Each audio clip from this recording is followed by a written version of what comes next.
On the faraway island of Salamasond, Yertle the turtle was king of the pond. A nice little pond. It was clean. It was neat. The water was warm. There was plenty to eat. The turtles had everything turtles might need, and they were all happy. Quite happy indeed. They were, until Yertle, the king of them all, decided the kingdom he ruled was too small. I'm ruler, said Yertle, of all that I see. But I don't see enough. That's the trouble with me. With this stone for a throne, I look down on my pond, but I cannot look down on the places beyond. This throne that I sit on is too low down. It ought to be higher, he said with a frown. If I could sit high, how much greater I'd be. What a king! I'd be ruler of all I could see.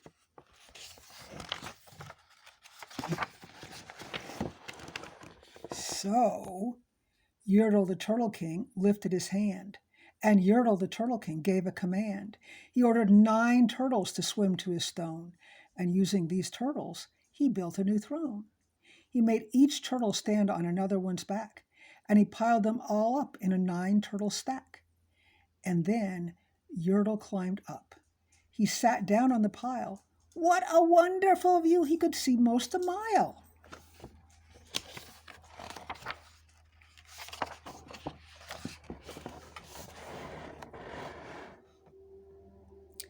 All mine, Yertle cried. Oh, the things I now rule. I'm king of a cow. I'm king of a mule. I'm king of a house. And what's more, beyond that, I'm king of a blueberry bush and a cat. I'm Yertle the turtle. Oh, marvelous me. I am the ruler of all that I see.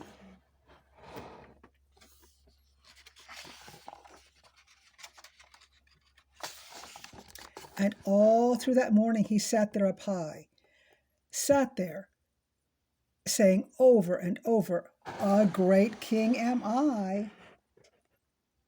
Until long about noon, then he heard a faint sigh. What's that? Snapped the king, and he looked down the stack, and he saw at the bottom a turtle named Mac.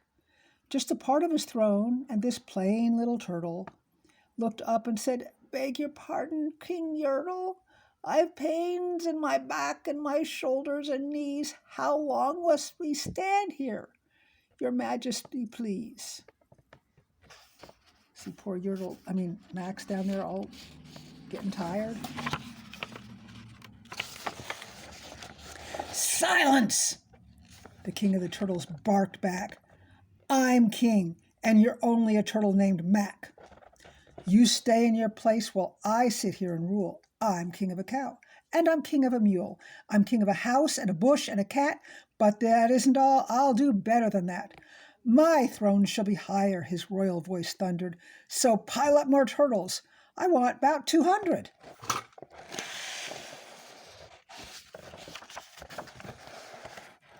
Oh, there's the turtles, and there they come swimming from everywhere. Turtles, more turtles, he bellowed and braved. The turtles way down on the pond were afraid. They trembled, they shook, but they came. They obeyed from all over the pond. They came swimming by dozens, whole families of turtles with uncles and cousins, and all of them stepped on the head of poor Mac. One after the other, they climbed up the stack.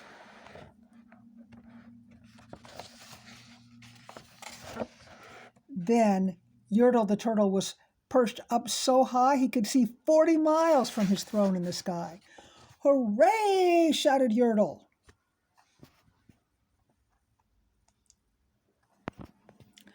I'm king of the trees, I'm king of the birds, I'm king of the bees. There's some bees and butterflies. I'm king of the butterflies, king of the air. Ah, me, what a throne, what a wonderful chair. I'm Yertle the turtle, oh marvelous me, for I am the ruler of all that I see. Oh my, this poor guy looks like he's going to fall off.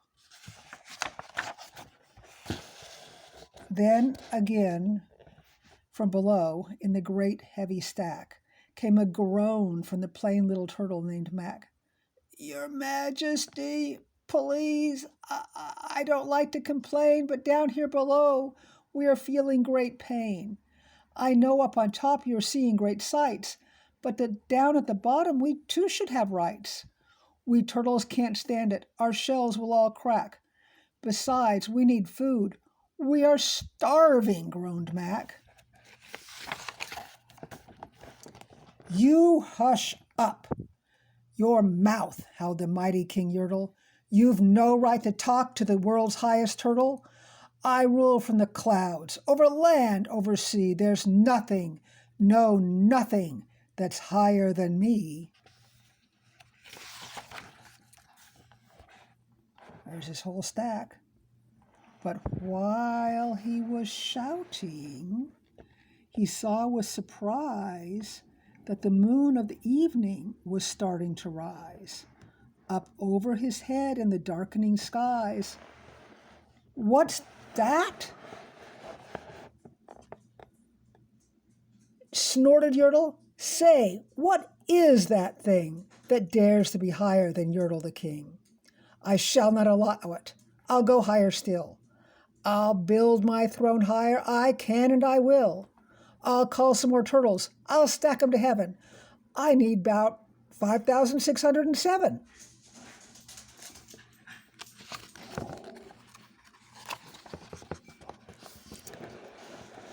But as Yertle the Turtle King lifted his hand and started to order and give the command, that plain little turtle below in the stack, that plain little turtle whose name was just Mac, decided he'd taken enough.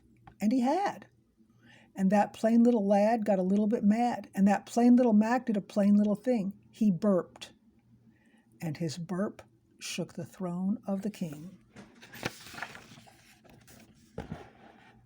And Yertle the turtle, the king of the trees, the king of the air and the birds and the bees, the king of a house and a cow and a mule, well, that was the end of the Turtle King's rule.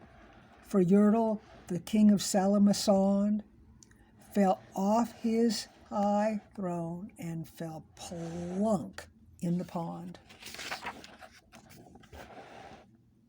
And today, the great Yertle, the marvelous he, is king of the mud. That is all he can see. And the turtles, of course, all the turtles are free, as turtles and maybe all creatures should be. And now we have Gertrude McFuzz. I always liked Yertle. Thought it was a good story. But this is a good story too.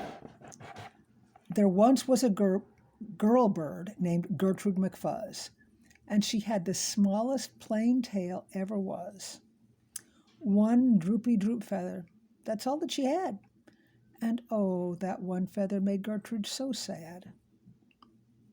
For there was another young bird that she knew, a fancy young bird named Lala-Lee-Loo, and instead of one feather behind, she had two. Poor Gertrude. Whenever she happened to spy Miss Lola-Lee flying by in the sky, she got very jealous. She frowned and she pouted. Then one day, she got awfully mad, and she shouted, "This just isn't fair. I have one. She has two. I must have a tail, just like Lala-Lee-Loo."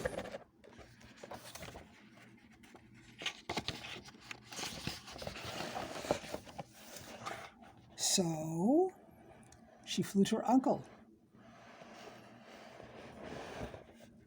a doctor named Dake, whose office was up high in a tree by the lake. And she cried, "Uncle Doctor, oh, please, do you know of some kind of pill that will make my tail grow?" "Tut, tut," said the doctor, "such talk. How absurd. Your tail is just right for your kind of bird." Then Gertrude had tantrums. She raised such a din that finally her uncle, the doctor, gave in, and he told her just where she could find such a pill. On a pillberry vine on the top of the hill. "Oh, thank you," chirped Gertrude McFuzz, and she flew right straight up to the hill where the pillberry grew. I hope this is a good idea. Yes, there was the vine. As soon as she saw it, she plucked off a berry. She started to nod. It tasted just awful, almost made her sick, but she wanted that tail, so she swallowed it quick. Then she felt something happen. She felt a small twitch, as if she'd been tapped down behind by a switch. And Gertrude looked round, and she cheered. It was true. 2 feathers, exactly like Lolly-Loo. Then she got an idea. Now I know what I'll do. I'll grow a tail better than Lolly-Loo. These pills that grow feathers are working just fine. So she nibbled another one off of the vine.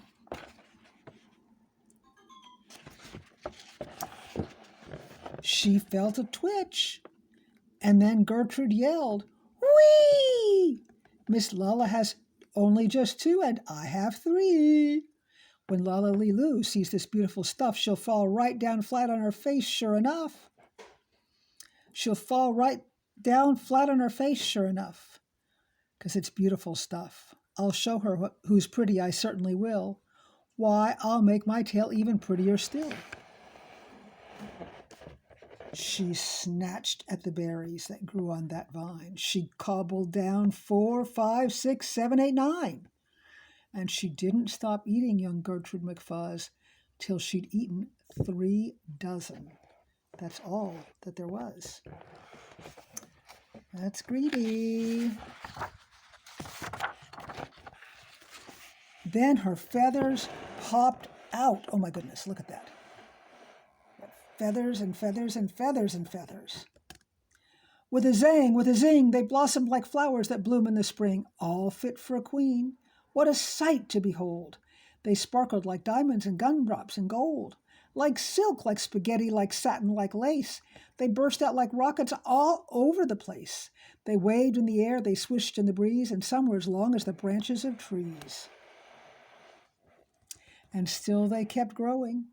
They popped and they popped until long about sundown, when finally they stopped. "And now," giggled Gertrude, "the next thing to do is to fly right straight home and show Lolly-Loo. And when Lala sees these, why, her face will get red, and she'll let out a scream, and she'll fall right down dead." Well, that's not very nice. Then she spread her wings to take off from the ground. But with all of those feathers, she weighed 90 pounds. She yanked and she pulled and she let out a squawk, but the bird couldn't fly, couldn't walk. And all through the night she was stuck on that hill. And Gertrude McFuzz might be stuck up there still. If her good Uncle Drake hadn't heard the girl yelp, he rushed to her rescue and brought along help. Oh, look at that. That's a whole lot of birds to carry her.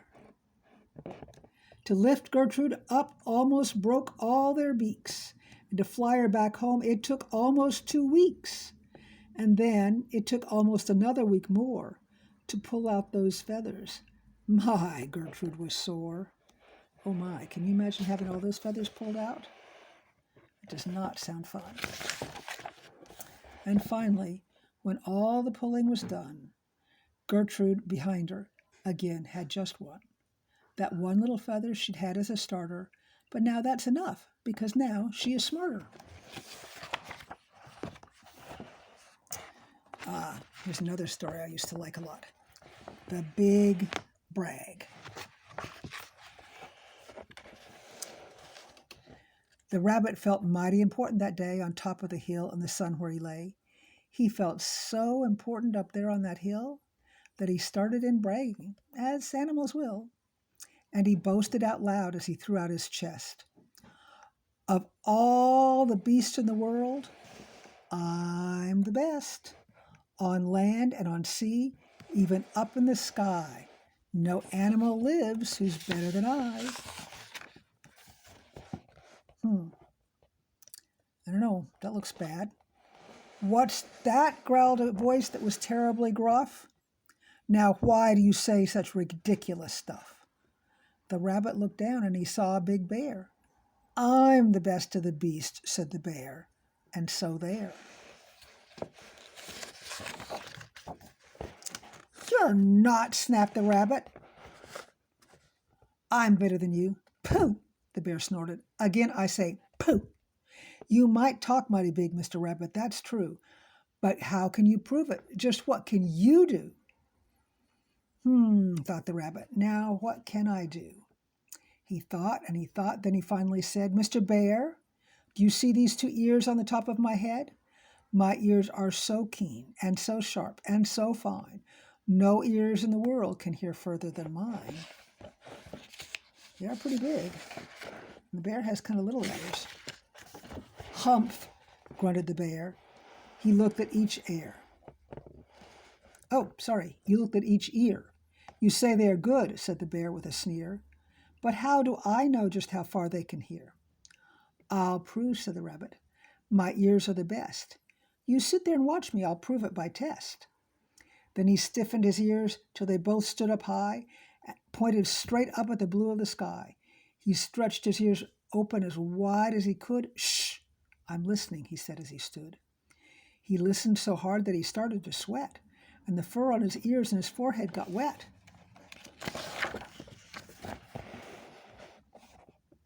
For 7 long minutes he stood. Then he stirred, and he said to the bear, Do you hear what I heard? Do you see that far mountain? It's 90 miles off. There's a fly on that mountain. I just heard him cough.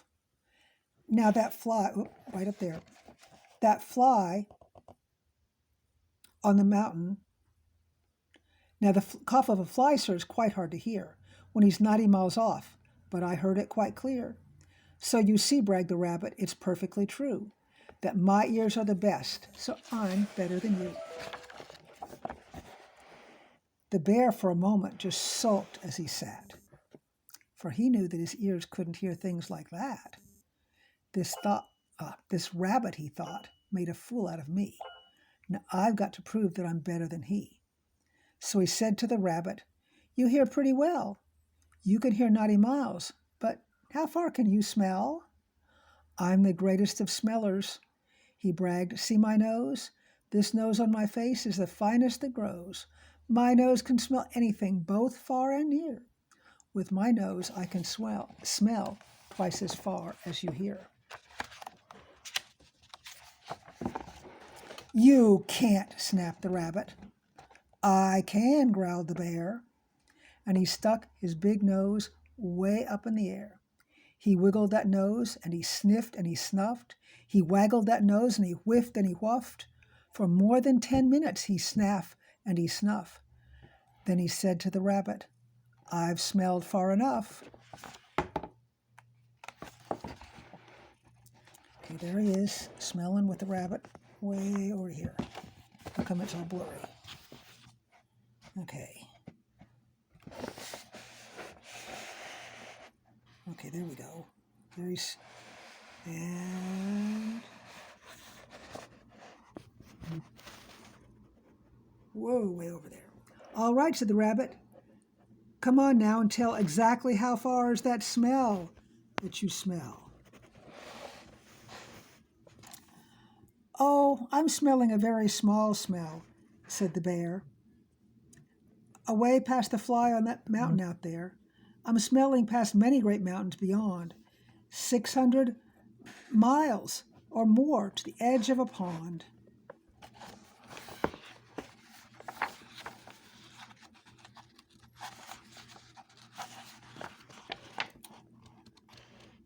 Okay, there's over the mountains.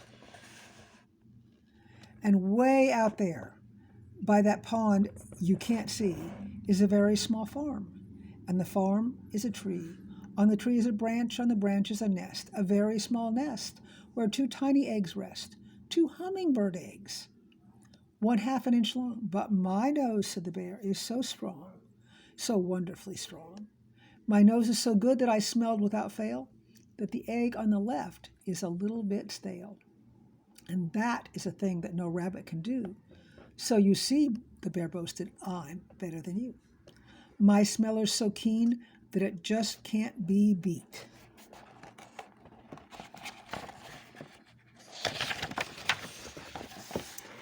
What's that? Called a voice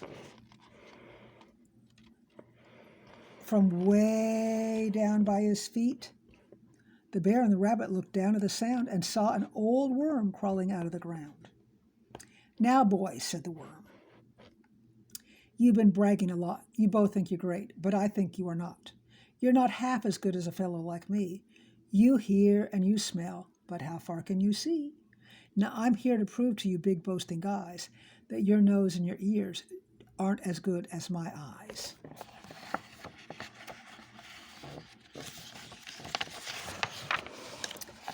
And the little old worm cocked his head to one side. Oh my. And he opened his eyes, and he opened them wide, and they looked far away with a strange sort of stare, as if they were burning 2 holes in the air. The eyes of that worm almost popped from his head. He stared half an hour till his eyelids got red. That's enough, growled the bear. Tell the rabbit and me, how far did you look, and just what did you see?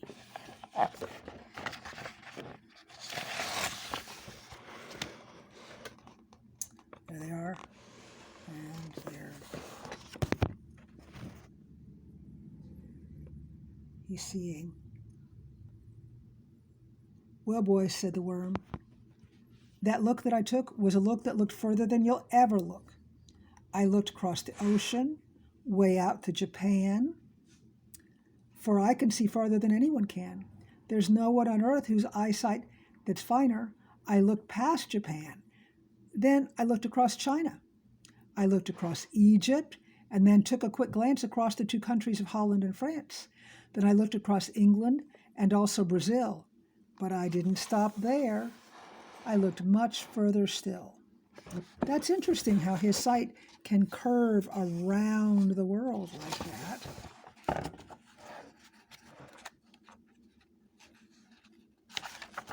And I kept right on looking until I looked right round the world.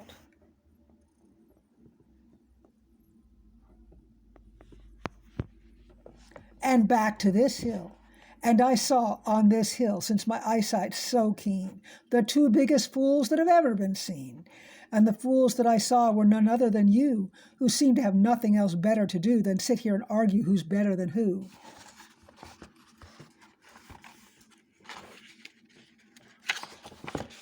Then the little worm gave a small shake of his head, and he dived in his hole and went back to his work.